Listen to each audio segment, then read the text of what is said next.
এই যে দানা, এই দানার ভিতরে কিন্তু আসলে বীজ থাকে। এত সুন্দর ফুল। আর বলেন তো এগুলো কি ফুল? আসলে এটা হচ্ছে পেঁয়াজের ফুল। আমরা সাধারণত দেশি পেঁয়াজের ফুল দেখেছি, যেগুলোতে আমরা কালি হিসাবে তরকারিতে রান্না করে খাই, ভাজি করে খাই। কিন্তু এটা ইন্ডিয়ান উন্নত জাতের যে সুখসাগর পেঁয়াজ আমাদের দেশে চাষ হয়, তারই ফুল। আর এখানে এই কৃষক এখানে এই সুখসাগর জাতের পেঁয়াজের চাষ করেছে। আর চাষ না, এটা কিন্তু বীজ রাখা হয়েছে। চাষ করেছে কিন্তু এটা বীজ হিসাবে রাখা হয়েছে। আর আপনারা যারা কৃষক এই চাষ করেন, তারা একটা গুরুত্বপূর্ণ তথ্য আমার কাছে জেনে রাখেন।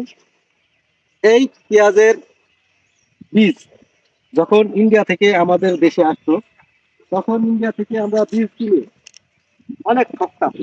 কিরকম ঠকা? আমরা ইন্ডিয়া থেকে যখন আমরা বীজ কিনতাম, তখন তারা আমাদেরকে পুরাতন বীজ দিত। অনেক সময় আমরা যেন চাষ করে উন্নত না হতে পারি, আমরা যেন লাভবান না হতে পারি, আর এই পেঁয়াজের জন্য আমরা চাষ না করতে পারি, সেজন্য তারা আমাদেরকে পুরাতন পেঁয়াজ দিত। যাই হোক, ভাগ্যক্রমে আমাদের চাষিরা নতুন কিছু বীজ সংগ্রহ করে এখন চাষ করে আমাদের দেশেই এখন এই ইন্ডিয়ান উন্নত জাতের সুখসাগর পেঁয়াজ উৎপাদন হচ্ছে। আর সবথেকে বড় হিসাব, আমাদের কিন্তু আর ইন্ডিয়া থেকে এই পেঁয়াজ পেঁয়াজের বীজ আমদানি করতে হবে না। আমাদের কৃষকরা এখন নিজেরাই এই সুখসাগর জাতের পেঁয়াজের বীজ উৎপাদন করছে। তাহলে আপনারা যারা পেঁয়াজের চাষ করেন, বীজ কিন্তু উৎপাদন করার নিয়ম আছে। বীজ উৎপাদন করার নিয়ম আছে, এই দানা বুনলে কিন্তু বীজ উৎপাদন হয় না, পেঁয়াজ লাগাইতে হবে।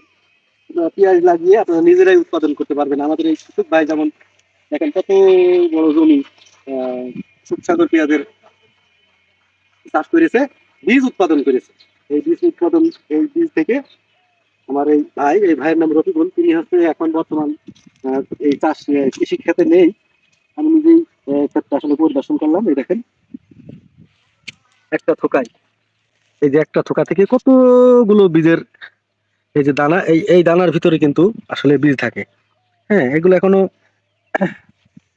পাকেনি। যখন পাকবে তখন দেখা যাবে এগুলো। এই যে এগুলো হচ্ছে বীজ। এর ভেতরে দানা আছে, কালো দানা। তো যাই হোক, আপনাদের আমি দেখালাম যে আমরা দেশেই এখন ইন্ডিয়ান এই উন্নত জাতের সুখসাগরের পেঁয়াজ উৎপাদন করতে পারি, আর আমাদের কৃষিকে আরো এগিয়ে নিয়ে যেতে পারি। যারা আমার এই ভিডিওটা এতক্ষণ দেখলেন, সবাই আমার পেজটা ফলো করে দিবেন। আর যারা ইউটিউব থেকে দেখলেন,